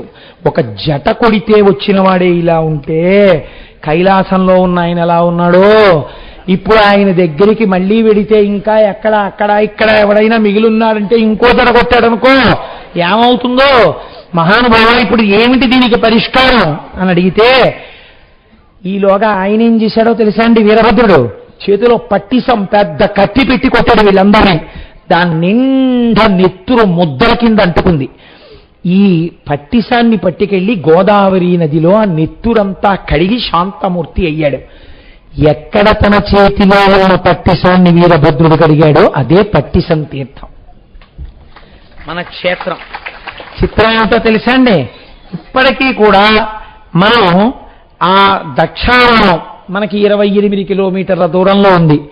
కానీ శంకరుడు ఎంతటి అనుగ్రహమో తెలుసా అండి? ముహూర్తం దాటిపోతున్నా గోదావరి తేలేకపోయామని ఋషులు బాధపడుతుంటే అయ్యయ్యో వేళ మించిపోతోందని తనంత తానుగా శంకరుడు వెలిసినటువంటి క్షేత్రం అది, ఆ భీమనాథుడు. అందుకే ఆయన దర్శనం చేసుకుంటే చాలు సమస్త భోగములను ఇచ్చేస్తాడు. మీకు ఇంకా చాలా ఆశ్చర్యకరమైన విషయం ఏమిటో తెలుసా అండి? శంకరుడు ఎక్కడ చూసినా విరాగిగా ఉంటాడు. ఒక్క భీమారామంలో మాత్రం సమస్త భోగములను అనుభవిస్తాడు. ఆయన ఏకాదశి నాడు అనుభవించే భోగం గురించి చెప్తే మీరు ముక్కును వేలేసుకుంటారు. అటువంటి భోగాన్ని కూడా ఆయన అనుభవిస్తాడు. ఉత్సవమూర్తుల్ని బాగా చీకటి పడిపోయి స్వామికి పక్కన ఉన్నటువంటి అమ్మవారు బాగా నిద్ర పట్టేసింది అన్న తర్వాత అర్చకులు చప్పుడు చేయకుండా దక్షారామం భీమారామంలో అంతరాలయంలో ఉన్నటువంటి ఉత్సవమూర్తి శంకరుణ్ణొక్కడిని తీసుకొచ్చి బయట శివపార్షదులైనటువంటి నంది చండీ మొదలైనటువంటి ఉత్సవమూర్తుల్ని కాపు పెట్టి కింద అమ్మవారు శ్రీచక్రం వేసిన అమ్మవారు ఉన్నారు. ఆ అమ్మవారి గదిలో శంకరుణ్ణి పెట్టి బయట తలుపులేస్తారు. రాత్రంతా వీళ్ళు కాపలా ఉంటారు. మళ్ళీ తెల్లవారక ముందే ఈ మూర్తులు మాణిక్యాంబా సమేత భీమేశ్వరుడిగా పైకి వెళ్ళిపోతాయి. ఆయన అంతటి భోగాన్ని అనుభవిస్తాడు. దక్షారామంలో భోగమూర్తి శంకరుడు. అందుకే ఐశ్వర్యము భ్రంశమైన కష్టాలొచ్చినా దక్షారామం వెళ్ళి దర్శనం చేసుకోమని చెప్తారు. అటువంటి దక్షారామం ఎంత గొప్ప దక్షారామమో తెలుసా అండి? అది ఆ దక్షారామ క్షేత్రంలో వెళ్ళిన వాళ్ళు చెప్పుకుంటుంటారట. ఏమనో తెలుసా అండి? ఆ గుళ్ళో కడితే అయితే ఇవ్వాలంటే అలా చెప్పుకునే వాళ్ళు లేరని నేను అనను, ప్రాజ్ఞులు ఉన్నారు. కానీ కేవలం వెళ్ళడం కాదు, మన అదృష్టం మనకి ఇంత దగ్గరలో ఉన్న క్షేత్రం గురించి శ్రీనాథ మహాకవి అంటాడు. ఎచ్చోట దాబారి ఇర్రి రూపము దాల్చి ఎతి సాధ్వసంబుతో అధ్వరంబు పాటిల్లెని చోట భాషావధూటికి అతి జుగుప్సితమైన అంగవికృతి ఎచ్చోట ముచ్చిచ్చు ఏడేసి నాల్కలు కొండనాల్కలు దాకా కోతపడియే ఎచ్చోట నులివేడి ఎండబండులు రాలి పూషార్కువదనంబు బోషిపడియే దక్షుడెచ్చోట పొట్టేలి తలధరించే బిందువందయ్యనెచ్చోట ఇందుడనుచూ చెపుదురు వీరభద్ర విజృంభణంబు భీమమండలి నుండు ప్రాపెద్దమునులు. ఆ దక్షారామం లోపలికి వెళ్ళి ఆ గుడిని చూపిస్తూ చెప్పుకుంటారట. ఏమని? ఏ చోట దాబార ఇర్రి రూపము దాల్చి యతి సాధ్వసంబుతో అధ్వరంబు. వీరభద్రుడు ఆ యాగంలోకి రాగానే యాగం జింక రూపం దాల్చి పారిపోయింది అక్కడి నుంచి. ఇక్కడే యజ్ఞం జింక రూపంతో పారిపోయింది వీరభద్రుణ్ణి చూసి. పాటిల్లెనెచ్చోట భాషావధూటికి అతి జుగుప్సితమైన అంగవికృతి. ఇక్కడే సరస్వతీదేవికి ముక్కు తెగి కింద పడిపోతే అంగవైకల్యం వచ్చింది సరస్వతీదేవికి. ఈ చోట ముచ్చిచ్చు ఏడేసి నాల్కలు కొండనాల్కలు దాకా కోతపడి ఇక్కడే త్రేతాగ్నుల యొక్క నాల్కలు కొండనాల్కుల వరకు కోత వేయబడ్డాయి. ఎచ్చోట నులివేడి ఎండబండులు రాలి పూషర్కవదనంబు బోసిపడియే ఇక్కడే పూష అనబడేటటువంటి సూర్యుడి యొక్క పళ్ళు రాలిపోయి బోసి నోటివాడైపోయాడు. దక్షుడి చోట పొట్టేలి తల ధరించే ఇక్కడే దక్షుడు పొట్టేలు తలకాయ పెట్టుకుని పూజ చేయవలసి వచ్చింది. చిందువందయ్యనే చోట ఇందుడనుచూ ఇక్కడే చంద్రుడు అవమానాల పాలయ్యాడు. చెప్పుదురు వీరభద్ర విజృంభణంబు ఈ ప్రాంతంలోనే వీరభద్రుడు గజ్జెలు కట్టి ఆ దక్షయజ్ఞ ధ్వంసం చేశాడు. చెప్పుదురు వీరభద్ర విజృంభణంబు భీమమండలి నుండు పెద్దమునులు. ఆ భీమమండలిలో ఉండేటటువంటి పెద్దలు మునులు చెప్పుకుంటుంటారు అది అటువంటి దక్షారామ క్షేత్రం ఈ క్షేత్రం అని. అక్కడికి వెళ్ళి దీని మీద పాదం పెట్టడమే గొప్ప అని వెళ్ళి ప్రణిపాతం చేసి నమస్కారాలు చేస్తూ ఉంటారట. ఇప్పటికీ దక్షారామం యొక్క గొప్పతనం ఏమిటో తెలుసా అండి? దక్షారామంలో ఏదైనా ఉత్సవం చేస్తే సూక్ష్మ రూపాలతో ఆలయాల్ని ఉత్సవానికి సిద్ధం చేస్తారట. ఎలా చేస్తారట తెలుసా అండి? గల్లు గల్లని రత్న కంకణంబుల మ్రోయ గంధవాహనియాలు కసవు నూట్పు. కాళ్ల గజ్జలు గల్లు గల్లుమంటుండగా వాయుదేవుడి భార్య వచ్చి రేపు శివుడికి ఇక్కడ ఉత్సవం జరుగుతుందని దక్షారామ దేవాలయం అంతటినీ ఊడుస్తుంది. లక్ష్మికింగేలి లీలారవిందమ్మునగలయంపి చిలికించు కమ్మదేని. లక్ష్మీదేవి చేతిలో ఉండేటటువంటి పద్మంలో ఉన్నటువంటి తేనెని తీసి లక్ష్మీదేవి ఆ దక్షారామంలో కలాపి చల్లుతుంది. తామ్రపర్ణియు తాను తారకాపదగంగ వలిముచ్చముల రంగ వల్లి తీర్చు. ఆకాశగంగా తామ్రపర్ణి వీళ్ళిద్దరూ కలిసి వచ్చి రేపు ఇక్కడ శంకరుడికి ఉత్సవం అవుతుందని ముత్యాల ముగ్గులు పెడతారట. అధివాసనము చేయు యముని శుద్ధాంతంబు ధూమోర్ణ మహిసాక్షి ధూమఘటిక. యముడి భార్య పేరు చాలా చిత్రమైనటువంటి పేరు ధూమోర్ణ. ఆవిడ వచ్చి దున్నపోతు మించి దిగి చేతిలో సాంబ్రాణి పట్టుకుని దేవాలయానికి అంతటికి ధూపం వేసి వెడుతుందిట. సప్త పాతాల నాగేంద్ర చంద్రముఖలు ఫణమతి జ్యోత్స్న దివ్యగంబముల కుదురు సోమమకుటిని గారాబు జొటి అయిన దక్షమాటిక ప్రతి మహోత్సవమునందు. పాతాళలోకంలో ఉండేటటువంటి నాగకాంతలు తమ పడగల మీద ఉండేటటువంటి మణుల కాంతులతో ఆ చీకట్లో తెల్లవారుజామునొచ్చి భీమేశ్వరుడికి దీపాలు పడతాయిట. ఎప్పుడిప్పుడు దక్షారామంలో ఉత్సవాలు జరిగినా ఇది జరగవలసినదే. అంత గొప్ప క్షేత్రం ఆ దక్షారామం. అదే దక్షవాటిక. ఇవాళ రోజున మనం ద్రాక్షారామం అంటాం. ద్రాక్షారామం దానిమ్మ పండు రామం కాదు, దక్షారామం దాని పేరు. దక్షుని యొక్క ఆరామము. కాబట్టి ఆ దేవతలందరూ కూడా పరుగున చిత్రముఖ బ్రహ్మగారి దగ్గరికి వెళ్ళారు. వెళ్ళి అయ్యో మహానుభావుడైనటువంటి శంకరుడికి ఆ గ్రహాన్ని తెప్పించినటువంటి పాపము యొక్క ఫలితాన్ని మేము ఇవాళ అనుభవిస్తున్నాం. ఇంత భయంకరంగా ఉంది, కాబట్టి మేము ఎలా ఇవాళ బతికి బట్ట కడతామని అడిగారు. అడిగితే ఆయన అన్నాడు, మీరు చేసినటువంటి పాపము సామాన్యమైనటువంటి పాపం కాదు. ఆయన శర్వుడు, భవుడు, ఉగ్రుడు, భీముడు, రుద్రుడు, పశుపతి, మహాదేవుడు, ఈశానుడన్న పేరుతో సమస్త లోకములందు 8 రూపములతో ప్రకాశిస్తున్నవాడు పరమశివుడు. అటువంటి పరమశివుడిని యజ్ఞంలో భాగం లేకుండా నిరీశ్వర యాగం ఏమిటి? బుద్ధి లేనివాడు వాడు చేశాడు అనుకోండి ఆ యాగాన్ని. బుద్ధి గడ్డి తిందిరా మీకు, మీరెలా వెళ్ళారా యాగానికి? ఇది చేయకూడదని ముఖమ్మడగా చెప్పవలసిన బాధ్యత మీకు లేదా? ఎందుకు వెళ్ళారా? అనుభవించారు మీరు. అయినా మీకు ఒక్క మాట చెప్తున్నాను, కరుణాపూరిత హృదయుడురా. మీరేమనుకుంటున్నారు? ఇప్పుడు కైలాసానికి ఎడితే శంకరుడు త్రిశూలంతో మొక్కలు చేసేస్తాడనుకుంటున్నారు మన్ని. అలా ఉండదు పరిస్థితి. మనం బుద్ధి తెచ్చుకుని ఆయనకి నమస్కరించడానికి ఎడితే ఎంత ప్రసన్నమూర్తిగా ఉంటాడో చూడండి. రండి వెడదామని వీళ్ళందరినీ తీసుకుని కైలాసానికి వెళ్ళారు. వెళ్ళేసరికి ప్రశాంతవదనంతో చిత్రంవట తరోర్మూలో వృద్ధా శిష్యా గురుర్యువా గురోస్తు మౌనం వ్యాఖ్యానం శిష్యాస్తు చిన్న సంశయా. ఒక పెద్ద వటవృక్షం. ఆ వటవృక్షం కింద కూర్చుని తన ఎడమ తొడ మీద కుడిపాదం పెట్టుకుని సనకసనందారాది మహర్షులందరూ తన చుట్టూ కూర్చునుండగా పరబ్రహ్మకు సంబంధించినటువంటి జ్ఞానాన్ని చక్కగా ఇలా చిన్ముద్ర పట్టి మౌనవ్యాఖ్యా ప్రకటిత పరబ్రహ్మతత్వం వర్షిష్టాం తే వసదృషిగణైరవృతం బ్రహ్మనిష్టై ఆచార్యేంద్రం కరకలిత చిన్ముద్రమానందరూపం స్వాత్మారామం ముదితవదనం దక్షిణామూర్తిమీడే. తనలో తాను రమిస్తున్నవాడై సన్నటి చిరునవ్వు నవ్వుతూ పరమానంద స్వరూపంగా వాళ్ళందరికీ జ్ఞానబోధ చేస్తున్నట్ట. ఎక్కడ చూసినా కైలాస పర్వతం మీద చక్కటి లతావితానములు, పొదరిళ్ళు, ఎందరో ఋషులు, ప్రమథగణాలు, నందీశ్వరుడు, గంటల చప్పుడు, వచ్చేటటువంటి విమానాలు, వెళ్ళేటటువంటి విమానాలు, శంకరుడికి చేస్తున్నటువంటి నమస్కారాలు, పరమ భక్తితో అందరూ పంచాక్షరీ మహామంత్రాన్ని జపం చేసుకుంటూ పరమ రమ్యంగా శోభాయమానంగా ఉంది ఆ కైలాస పర్వతం. అప్పుడు వాళ్ళకి బుద్ధొచ్చి శంకరుడి దగ్గరికి వెళ్ళి నిలబడన్నారు. సమతయదిగాకతావకాశంబులైన శక్తి శివరూపముల క్రీడసలుపు ఊర్ణనాభిగతి విశ్వజనన వినాశ వృద్ధి హేతు భూతుండవగుచుందువు ఈశరుద్ర. మా బుద్ధి గడ్డి తిందయ్యా స్వామి. నీవు శక్తి అయిన అమ్మవారితో కలిసి ఈ లోకములనన్నిటినీ కూడా సాలెపురుగు ఎలా అల్లుతుందో అలా ఈ లోకాలనన్నిటినీ సృష్టి చేస్తున్నావు, ఈ లోకాలను నిలబెడుతున్నావు, ఈ లోకాలనన్నిటినీ లయ చేస్తున్నావు.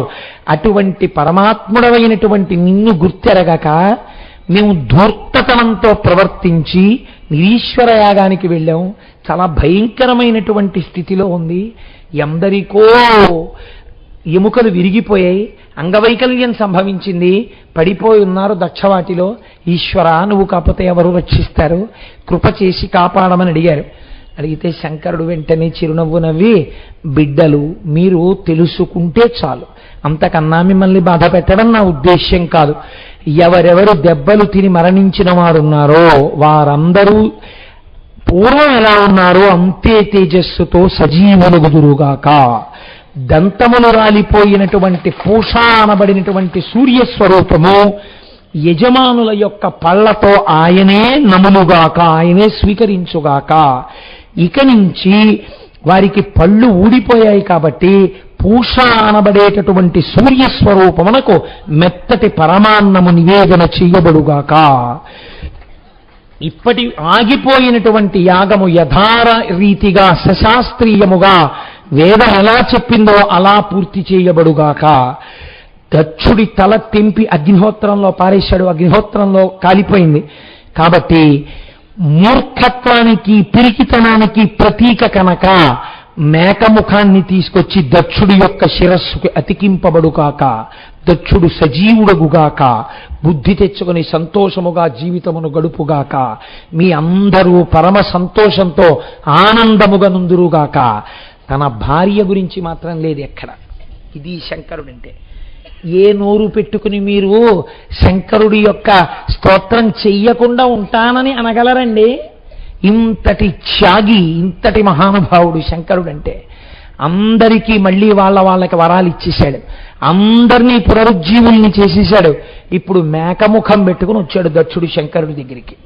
వచ్చి సాష్టాంగపడి దొల్లి లేచి ఏడ్చి అంటాడు, విను, నీకు అపరాధుడగు నన్ను దండించుట ఇది దండనము కాదు మదిన్, నన్ను రక్షించుటగా మనమున తలుతును దేవ అభవ పురహర రుద్ర. తండ్రి, దేవ అభవ పురహర రుద్ర, నీవు నన్ను దండించావనుకోవట్లేదు. నువ్వు ఇలా ఈ మస్తిష్కాన్ని తీసేసి ఉండకపోతే ఇంకెన్ని పాపాలు చేసి ఉండేవాణ్ణు. ఈ పాపం ఇక్కడతో తీసేసి నాకొక మేక తలకాయని అమర్చావు. ఇక నుంచి బుద్ధి తెచ్చుకు బతుకుతాను. నువ్వు దండించావన్న బాధ అన్న భావనే నా యందు లేదు. శంకరుడు నన్ను ఎంత రక్షించాడో అని ఇప్పుడు గుర్తెరిగాను. ఏమీ అనలేదండి ఆయన. తథాస్తు, చాలా సంతోషం, దక్ష చక్కగా వెళ్ళి యజ్ఞాన్ని పూర్తి చేయి అని ఆదేశించారు. ఇప్పుడు వీళ్ళందరూ వెళ్ళి ఆ యాగాన్ని పూర్తి చేసి అప్పుడు చతుర్ముఖ బ్రహ్మగారు శ్రీ మహావిష్ణువు వచ్చారు. ఇటువంటి తప్పు పనులు ఎన్నడూ చెయ్యకండని వారు చెప్పగా ఆ యాగాన్ని పూర్తి చేశారు. మనకి ఈ దక్షయజ్ఞ ధ్వంసం గురించి ఒక మాట చెప్తారు. ఈ ఆఖ్యానము చదివిన ధీయుతులై వినిన ఎట్టి ధృతిమంతులకు ఆయువు కీర్తులు కలుగును బాయును దురితములు తొలగు భవబంధములన్. ఎన్ని స్థాయిలలో ఎన్ని ప్రయోజనాలు కావాలో అన్ని ప్రయోజనాలు చెప్పేశారు. ఈ ఆఖ్యానము చదివిన, ఇది చదివిన దక్షయజ్ఞ ధ్వంసాన్ని ధ్యేయుతులై వినిన ఎట్టి బుద్ధిమంతులై వినాలి. వినేటప్పుడు శంకరుడి కారుణ్యాన్ని మనస్సులో అవధరించగలగాలి. ధీవితులై వినిన ఎట్టి ధృతిమంతులకు ఆయువు కీర్తులు కలుగును. అటువంటి వాళ్ళకి ప్రమాదాలు జాతకంలో పడసోపితే తప్పిపోతాయి, ఆయుర్దాయం కలుగుతుంది, కీర్తి కలుగుతుంది. బాయును దురితములు, వాళ్ళు చేసిన పాపములు, దక్షుడి పాపం ఎలా పోయిందో అలాగే పోతుంది. తొలగును భవబంధములున్. దక్షిణామూర్తిగా ఉన్న శంకర దర్శనం కైలాసంలోని చెప్పబడింది కాబట్టి వాళ్ళ యొక్క భవబంధములు తొలగి వాళ్ళకి జ్ఞానము కలుగుతుంది. కాబట్టి ఇంత పరమపావనమి ఆఖ్యానము. మీరు ఆలోచించండి, సాధారణంగా లోకంలో మహాఘోరమైన పాపములుగా కొన్ని చెప్పబడతాయి. శిశుహత్య, మహాపతివ్రతని చెరపట్టడం, స్త్రీని మానభంగం చెయ్యడం, బ్రహ్మహత్య, గోహత్య, తరువాత యజ్ఞధ్వంసం చెయ్యడం, ఇవన్నీ మహాపాపములు. అట్లాంటిది దక్షయజ్ఞ ధ్వంసము మాత్రము మహా గొప్ప ఆఖ్యానముగా చెప్పబడింది. ఎందుచేత? నేను నిన్నటి రోజు చెప్పిన విషయాన్ని బాగా జ్ఞాపకంలో ఉంచుకోండి. చదువుకున్న చదువుకి సార్థకత ఏనాడు ఆ చదువు వెర్రి తలలు వేయరాదు. ఆ చదువు లోకమును రక్షించడానికి మాత్రమే పనికి రావాలి తప్ప ఎన్నడూ కూడా లోకమునకు బాధ కలిగే రీతిలో ప్రవర్తించరాదు. మీరు చూడండి, అశ్వత్థామ బ్రహ్మాస్త్రాన్ని వేస్తే కృష్ణ భగవానుడు పక్క నుండి అర్జునుడి చేత ఉపసంహారం చేయించాడు. మన ఋషులకు లోకములనన్నింటినీ తల్లడింప చేయగలిగినటువంటి శక్తి కలిగిన మంత్రములకు భ్రష్టలైనప్పటికీ వారు ఎన్నడూ లోక విధ్వంసము జరిగేటట్టుగా మాత్రం ప్రవర్తించలేదు. మన సనాతన ధర్మమునందు భగవంతుడు దేని కొరకు అవతరిస్తాడు అంటే ధర్మాన్ని నిలబెడతాడు, పాపుల్ని సంహరించేస్తాడు, తాను నిలబడిపోతాడు. ధర్మాన్ని నిలబెడతాడు పరమాత్మ మన సనాతన ధర్మంలో. కాబట్టి దీనికి ఆది ఎక్కడ? మనము వినేయులమై ఉండుట అనగా పరమ వినయముతో ఒక విషయాన్ని విన్నప్పుడు ఇది ఋషి ప్రోక్తము కాబట్టి మనం గౌరవంగా ఇందులో ఉన్న సత్యాన్ని తెలుసుకుని మనం పరమభక్తితో మన జీవితాన్ని గడుపుదామని తెలుసుకోవాలి. ఇన్ని విషయములను ఆవిష్కరించింది. అహంకారం ఎంత ప్రమాదాన్ని తీసుకొస్తుందో దక్షపాత్రతో చెప్పించింది. కోపం హద్దు పద్దు లేకుండా వెళ్ళిపోతే ఎంత దూరం వెళ్ళిపోతుందో చూపించింది.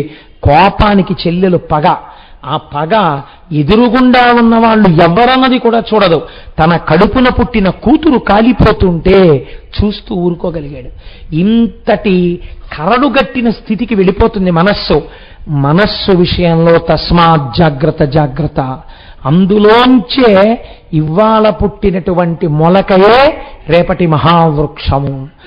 కీడు చేసే తలంపు ఎవరికైనా ఏ రూపంలోనైనా మనస్సులో ఇంత పిసరు పుట్టినా మీరు వెంటనే అంతర్ముఖులై ధ్యానం చేసుకొని ఈశ్వరుడన్నవాడున్నాడు, ఇంతటి పాపపు పనికి నేను కర్తను కాలేను, ఎవరి పాపము వారిని కట్టి కొడుపుతుంది, ఈశ్వరుడున్నాడు, ఆయన చూస్తాడు. నా వలన ఏదైనా దోషం ఉంటే మాత్రం ఈశ్వరా నన్ను క్షమించు అని భగవంతుడికి చెప్పి మీరు తప్పుకునేటటువంటి స్థితిని మీరు పొందాలి.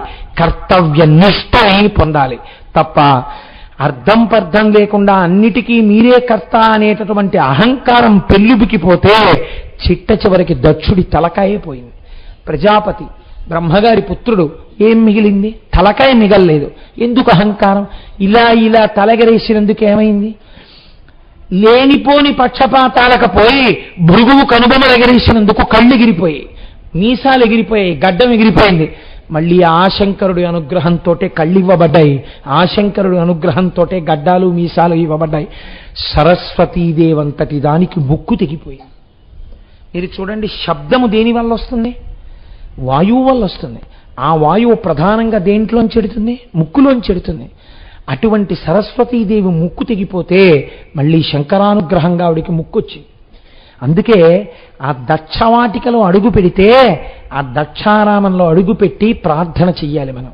ఈశ్వర, ఇక్కడ ఏ తప్పులు నువ్వు దిద్దావో ఆ తప్పులు కొన్ని కోట్ల జన్మల నుంచి నన్ను సంస్కారములుగా వెంబడిస్తున్నాయి కనుక నాకేమీ తెలియదు. నీ మ్రోల సాగిల పడిపోయి నీ కోనేటిలో స్నానం చేసి, సప్తగోదావరి కనుక స్నానం చేసి నీ చుట్టూ పొర్రుదండాలు పెట్టేస్తాను. ఈ దక్ష యజ్ఞ ధ్వంసమునందు ఎన్ని దోషములు ఆ రోజున జరిగాయో అవి నా యందు పొటమరించకుండా నన్ను కాపాడు. అందుకే ఒక 2 నెలల క్రితం ఒక 100 మందిని దగ్గరగా దక్షారామం బయలుదేరాం. దక్షారామ భీమేశ్వరుడు ఎంత దయాశాలియో మీరు చూడండి. మేం బయలుదేరి వెడితే ఇలా ఆకలి వేసేటప్పటికే మొబైల్ టేబుల్, మొబైల్ చైర్స్ వచ్చేసాయి. మహానుభావుడు నానాజీ గారు తీసుకొచ్చి మధ్యలో వేసేసి టెంట్లు వేసి టిఫిన్లు పెట్టేశారు.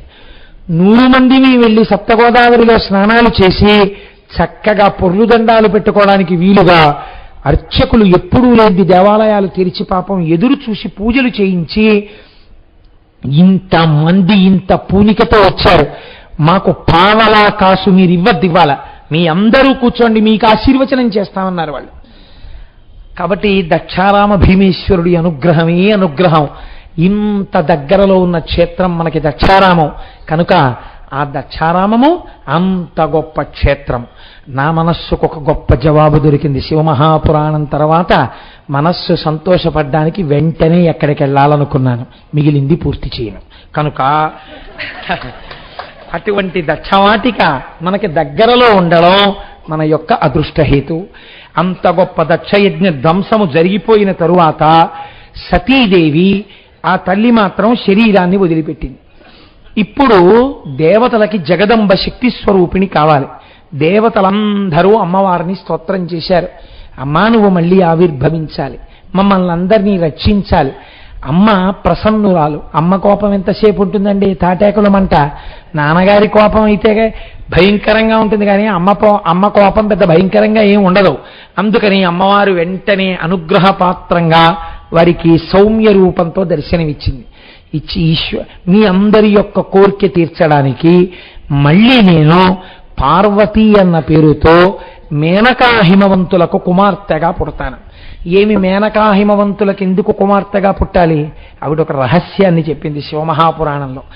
నేను సతీదేవిగా ఉండగా శంకరుడితో కలిసి ఆ హిమాలయ పర్వత సానువుల మీద విహరిస్తున్నప్పుడు ఆ మేనకాదేవి నన్ను చూస్తుండేది.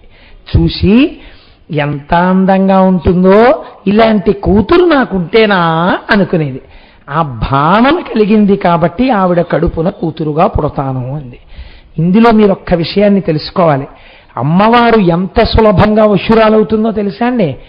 మీరు రోజు అమ్మవారిని ఏ చక్కటి బాలాస్వరూపానికో నమస్కారం చేసి, మా ఇంట్లో మా అమ్మాయనో మా అమ్మనో మీరు రోజు ఒక్క పువ్వేసి పొంగిపోతున్నారు అనుకోండి, ఒకనాడు ఆ వంశంలో తల్లి అవతరించి తీరుతుంది.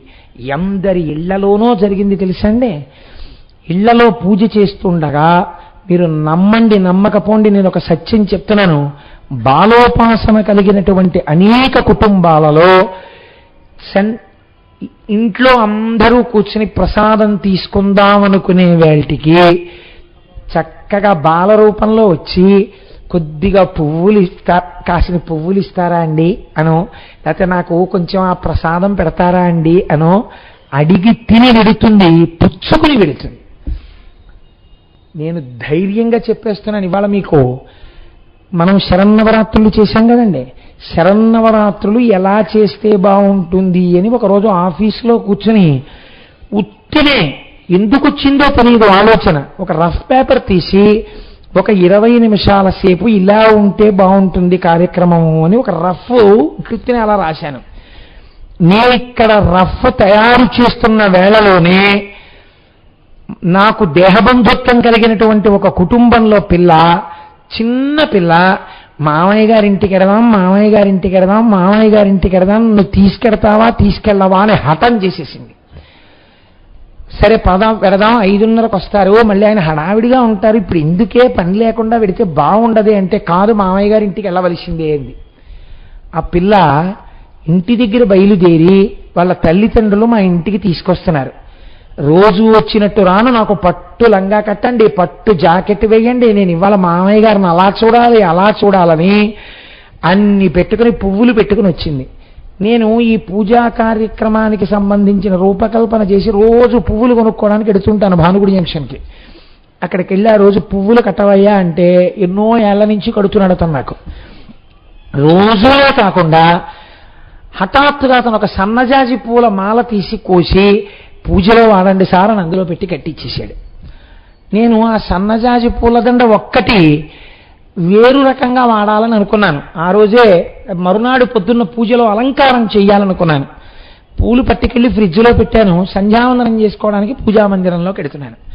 పెడుతుంటే పిల్లొచ్చి ఎప్పుడు అంత దగ్గరగా రాదు నా దగ్గరికి. గబగబా వచ్చి మామయ్య గారండి మిమ్మల్ని చూడాలని వచ్చానండి అండి. నాకు ఆ పిల్లని చూస్తే ఇదేమిటి ఇలా వచ్చింది, ఇంత పట్టులంగా పట్టు జాకెట్టు వేసుకుని అనుకున్నాను. చాలా సంతోషం నాన్న, కూర్చొని సంధ్యావందనం చేసుకోవాలని వెళ్ళిపోయి సంధ్యావందనం చేసుకునే ముందు రేపు పుష్పాలు ఇలా చేద్దాం, అలంకారం అంటే అదో సంతోషం నాకు, ఇలా అలంకారం చేసుకుందాం అనుకుంటున్నాను.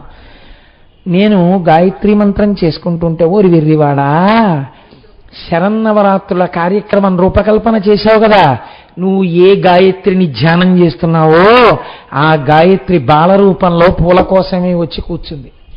ఆ పూల ఆ పాపకి ఇవ్వరా అనిపించింది. ఫ్రిడ్జ్లోంచి పూలు తీసుకెళ్లి అమ్మవారికి అలంకారం చేసి ఇలా పట్టుకెళ్ళాను. మామయ్య గారండి నాకేనా అండి పువ్వులు అని గబగబా తీసుకొని తల్లో పెట్టుకుని వెళ్ళిపోయింది ఆ పిల్ల. ఆ తర్వాత శరన్నవరాత్రులు ఎంత వైభవంగా జరిగాయో మీరు చూశారు కదా. నేను ఈ విషయం గర్వానికి చెప్పుకోవట్లేదు, అహంకారానికి అసలు చెప్పట్లేదు. నేను అనుభవించింది చాలా తక్కువ అండి. ఎందరో పెద్దలు అమ్మవారి అనుగ్రహాన్ని ఎంత అనుభవించారో. మేనక ఈ కోరిక కోరుకున్నందుకు గాను ఆమెకి కుమార్తెగా జన్మిస్తానంది తల్లి. అయితే ఈ మేనకా జననమునందు ఒక పెద్ద రహస్యం ఉంది. ఎక్కడ ఉంది ఈ రహస్యం అంటే, దక్ష ప్రజాపతి యొక్క కుమార్తెలలో స్వధ అనబడేటటువంటి ఒక ఆమె ఉన్నది. ఆమెని పితృదేవతలకిచ్చి వివాహం చేశాడు దక్ష ప్రజాపతి. ఆ స్వధకి పితృదేవతలకి కలిపి 3 కుమార్తెలు జన్మించారు. మొదట ఆవిడ పేరు మేనక, రెండవ ఆవిడ పేరు ధన్య, మూడో ఆవిడ పేరు కళావతి. ఈ 3 పుట్టుకతో బ్రహ్మజ్ఞానులు, గొప్ప జ్ఞానమున్నవారు, అయోనిజల స్థాయిలో గౌరవింపబడిన వారు. ఈ 3 ఒకనాడు వైకుంఠమునకు వెళ్ళారు. వెళ్ళి శ్రీ మహావిష్ణువు కొలువు తీరి ఉండగా వీరు లోపలికి వెడితే, భక్తవత్సలుడు మహానుభావుడు, అందులో ఇంత జ్ఞానం ఉన్నవారంటే శ్రీ మహావిష్ణువు ఎంత ప్రీతి చెందుతారు. వాళ్ళని ఉచితాసనముల యందు కూర్చుండబెట్టారు. ఈలోగా సనక సనందనాది మహర్షులు లోపలికి వస్తున్నారు. శివుడు యొక్క సంకల్పం వేరుగా ఉంది. శివ సంకల్పమస్తు అని కదా అంటాం. శివమాయ ప్రసరించింది. ఈ పిల్లలు లేవలేదు. సనక సనందనాదులు లోపలికెడుతున్నారు. బ్రహ్మజ్ఞానులైన వారు వెడుతున్నప్పుడు లేచి నిలబడాలి సభలో. లేవలేదు కనుక వాళ్ళకి ఇబ్బంది కలగకుండా ఉండడం కోసమని సనక సనందనాదులు శాపం ఇచ్చారు. శాపం ఎందుకు ఇస్తారంటే, ఎక్కువ ఇబ్బంది పెట్టకుండా తగ్గించేస్తారు. ఇప్పుడు వాళ్ళన్నారు, మీరు 3 భూమండలమునందు జన్మించెదరుగాక అన్నారు. అప్పుడు వాళ్ళు లేచి సనక సనందనాది మహర్షుల యొక్క పాదముల మీద పడి వేడుకున్నారు, మాకు ఈ శాప విమోచనం ఎలా కలుగుతుంది, ఆజ్ఞాపించవలసినది అని. ఆ పాదముల మీద పడితే ఆనాడు మహానుభావుడు, అందులో ఉండేటటువంటి సనత్కుమారుడు శాప విమోచనాన్ని చెప్పారు. ఈ మేనక విష్ణువు యొక్క అంశతో హిమవంతుడు భూలోకంలో ఉంటాడు. విష్ణువాంశ కలిగినటువంటి హిమవంతునకు భార్యగా వెడుతుంది. అలాగే ఈ ధన్య మహాజ్ఞాని అయినటువంటి జనక మహారాజు గారికి భార్య అవుతుంది. ఈ కళావతి భూలోకమునందు వృషభానుడు అనబడేటటువంటి ఒక వైశ్యుడికి భార్య అవుతుంది. మేనకా హిమవంతులకు పార్వతీదేవి జన్మిస్తుంది. ధన్య జనకులకు సీతమ్మ తల్లి జన్మిస్తుంది. కళావతి వృషభానులకు రాధాదేవి జన్మిస్తుంది. ఈ కారణం చేత మేనకా హిమవంతులు చాలా గొప్ప స్థితిని పొందుతారు. కానీ మోక్షమన్నమాట వాళ్ళ విషయంలో మాట్లాడడానికి వీల్లేదు. ఎందుచేతనో మీరు పార్వతీ కళ్యాణంలో ముందు విందురు గాని ఎన్ని మలుపులు తిరుగుతుందో పార్వతీ కళ్యాణం. ధన్య సీతమ్మ తల్లికి తల్లి అయిన కారణం చేత విష్ణులోకాన్ని పొందుతుంది. కళావతి రాధకి తల్లి అయిన కారణం చేత గోలోకాన్ని పొందుతుంది. కాబట్టి వీళ్ళకి ఈ వరాలు ఇస్తున్నాను అన్నారు. ఇప్పుడు ఆ మేనక హిమవంతుడికి భార్య అయింది. భార్య అయిన తర్వాత ఆవిడ ప్రతి నెల కూడా అష్టమి తిథి నాడు అమ్మవారికి విశేష పూజ చేస్తుండేది. విశేష పూజ చేసి అలా కొన్ని సంవత్సరములు చేయగా ఒకనాడు జగదంబ ఆవిడికి ప్రత్యక్షమైంది. ఏ వరం కోరుకుని నువ్వు నా గురించి ఇంత గొప్ప తపస్సు చేస్తున్నావని అడిగింది. ఇదే సమయంలో అక్కడ తారకాసురుడు విజృంభించి ఉన్నాడు. తారకాసురుడు మరణించాలంటే పార్వతీ పరమేశ్వరులకు కళ్యాణం కలగాలి. ఇక్కడ పార్వతీదేవిగా ఆవిడ పుట్టాలి. ఆవిడ పుడితే తప్ప లోకమునకంతటికీ సుభిక్షం కలగదు, శాంతి కలగదు.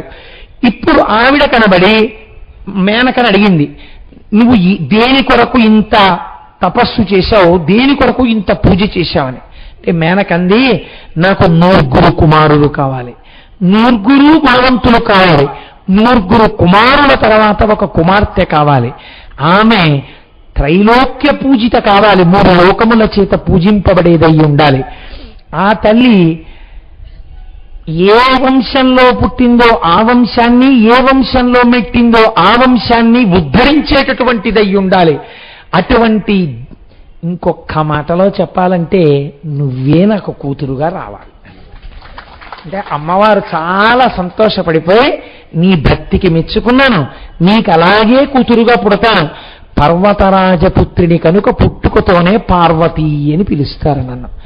కొంచెం నల్లగా పుడతాను కనుక కాళీ అని పిలుస్తారు నన్ను. నారాయణుని యొక్క చెల్లెలుగా ఉంటాను, నారాయణుడు స్త్రీ రూపంలో నారాయణునిగా ఉంటాను కాబట్టి నారాయణి అంటారు నన్ను. ఈ జన్మలో కన్యాదానం చేసే అదృష్టాన్ని మీరు పొందుతారు. సశాస్త్రీయమైనటువంటి వివాహం జరుగుతుంది.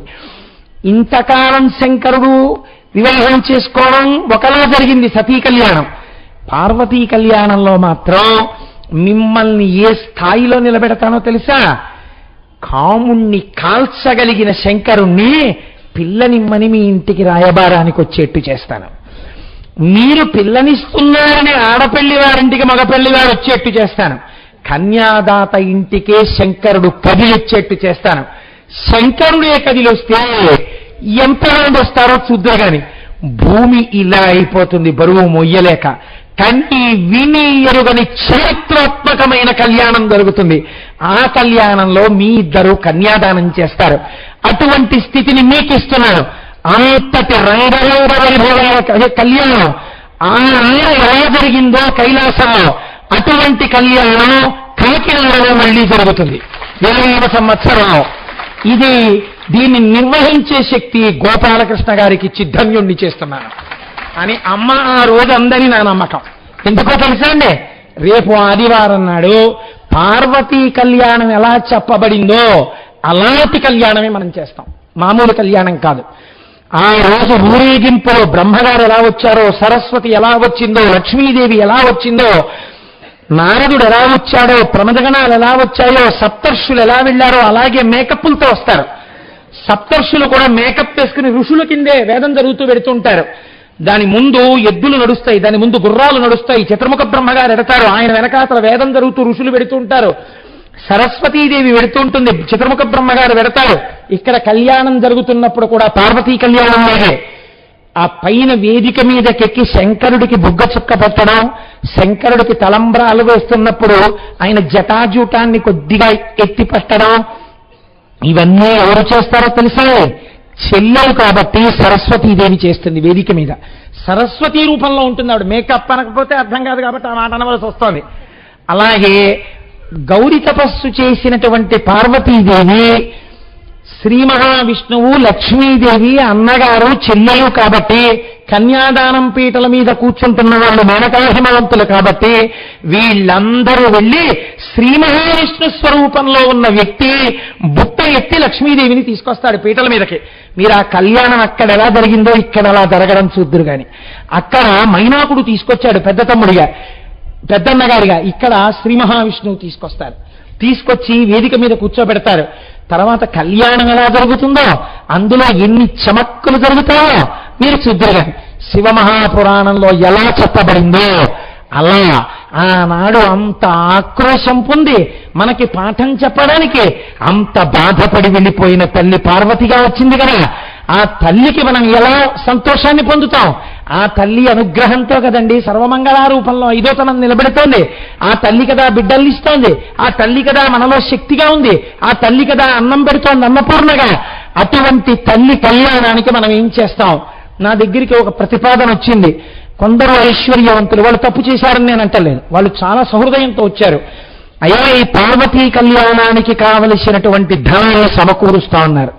నేను చంద్రశేఖర పరమాచార్య స్వామి వారు ఎన్నడూ జరగనటువంటి అపూర్వమైన క్రతువు జరుగుతున్నప్పుడు అందులో ఒక్కరివో ఇద్దరివో డబ్బులు వెయ్యడాన్ని అంగీకరించేవారు కాదు.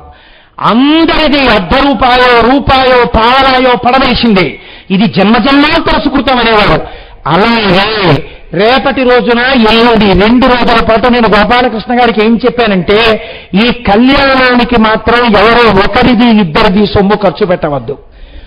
కాకినాడలో ఉన్న భక్తులు ఎవరి చేస్తారో ఏది వేస్తారో హుండీలో పడాలి. ఎవరు ఏం వేశారో తెలియక్కర్లేదు. చప్పుడు అవ్వకుండా వేసే ప్రయత్నం చెయ్యండి. అంటే నాణెములు వేయకుండా కాగితాలు వేయండి. వేస్తే రేపు సాయంకాలం హుండీలో మీరు వేసినటువంటి ద్రవ్యంతో సీల్ చేస్తారు. ఎల్లుండి మళ్ళీ హుండీ తీసుకొస్తారు. 2 రోజులు మనకు అనుమతిస్తాం. పంచమి చాలా గొప్ప రోజు కాబట్టి ఆ రోజు పొద్దున్న విఘ్నేశ్వరుడు బియ్యం మీదు కడతారు ఇక్కడ.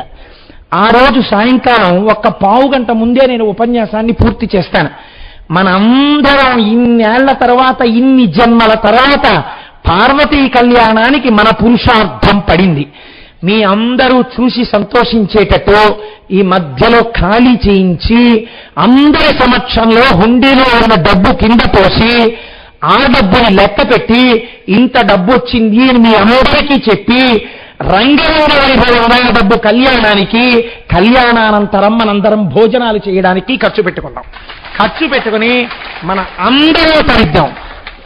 అందరూ ఎంతైనా సరే ఎవరికి తెలియక్కర్లేదు అందులో వేసి ధైర్యం కమ్మని నా కోరిక. నేను డబ్బుల కోసం ఇలాంటి విర్రి వేషాలు వేయను. ఒక్కటి గుర్తించండి, చెప్పేవాడికి చెప్పడానికి యోగ్యత ఉండాలి. నేనే చెయ్యకుండా నేను మీకు ఎలా చెప్తాను? అందుకే ఉత్తరక్షణం నేను మీకు ఈ మాట చెప్పడానికి నాకు అధికారం రావడం కోసం నేను నా వంతు హరస్సుగా పార్వతీ కళ్యాణానికి ఒక 500 రూపాయలు గోపాలకృష్ణ గారికి సమర్పిస్తున్నాను. రేపు హోరీ పెట్టగానే గోపాలకృష్ణ గారు ఇవాళ తదియ ఉంది కాబట్టి మీరు వచ్చి గురువు గారు ఇవ్వడం ఏంటని మళ్ళీ మీరు చేతులు కట్టుకుని చేతులు నలుపుకుని తప్పట్లు కొట్టి చేయొద్దు. ఈ డబ్బులు పుచ్చుకోండి. ఎక్కడున్నారు గోపాలకృష్ణ గారు? ఇదిగో ఈ 500 రూపాయలు రేపు హుండీ పెట్టగానే వేయండి. చక్కగా మన కాకినాడ వాసులందరి ద్రవ్యంతో అద్భుతమైన పార్వతీ కళ్యాణం చేద్దాం. అమ్మా మీ అందరూ మనందరం ఆ రోజు కని విని ఎరుగని ఊరేగింపులో వద్దాం. ఎటువంటి ఊరేగింపు అంటే దీని గురించి తెలుసుకుని స్వరూపానందేంద్ర సరస్వతి స్వామి నేను అన్ని కార్యక్రమాలు రద్దు చేసుకొచ్చేస్తున్నాను అన్నారు. నేను నడుస్తానయ్యా అన్నారు. మీరు తెలుసుకోండి, మేము పిలవలేదు. మొన్ననే వచ్చారు, మళ్ళీ పిలవకూడదని మేము పిలవలేదు. ఆయన అన్నారు ఇంత కార్యక్రమం జరుగుతుంటే ఎక్కడో నేను కూర్చుంటానా? అన్ని కార్యక్రమాలు రద్దు. కర్ణాటకలో నేనున్నా సరే ఉరకల పరగల మీద 24వ తారీఖు అర్ధరాత్రి అయినా వచ్చి 25 పార్వతీ కళ్యాణంలో నేను నడుస్తానన్నారు. మనందరం అద్భుతంగా ఆ రోజున ఊరేగింపుగా వద్దాం. వచ్చి కని విని ఎరుగని రీతిలో పార్వతీ కళ్యాణాన్ని మనం ఇక్కడ చేసుకుందాం. కాబట్టి అలా ఆ రోజున తల్లి పార్వతీదేవిగా జననం అందింది. జననంలోని అక్కడ హిమవంతుడి యొక్క కుమార్తెగా పెరిగి పెద్దదవుతోంది. హిమవంతుడికి కుమార్తెగా పుట్టింది కాబట్టి హైరవతి అని పిలవబడింది. పర్వతరాజపుత్రి కాబట్టి పార్వతి అని పిలవబడింది. చిన్న పిల్లగా పుడితే ఆవిడెవరో తెలుసు కదండి హిమవంతుడికి. హిమవంతుడు వెళ్ళి చెప్పేట నిజంగా పోతనగారు పరవశించి రాసుకున్నారా పద్యాలు. కడు ఎండిపోయిన ఘనతటాకమునకు వరిపూరము నిండ వచ్చినట్లు తన రాక తరిచూచి వనజంబులుబ్బంగ పొలుపొంద నర్కొండు పొడిచినట్లు కమలహీనంబైన కమలాకరంబులో కమలపుంజంబులు కలిగినట్లు ఘన తమ పటలంబు కప్పిన మింటిపై తుది చంద్రబింబంబు తోచినట్లు గిరిలలోన నొక్క గిరినైన నా పేరు వెలయచేసి తిప్పుడు జలజనయన నీకు తండ్రినైతి నాకింత చాలదే ఇది మహాద్భుతంబు ఇందువదన అన్నట్ట.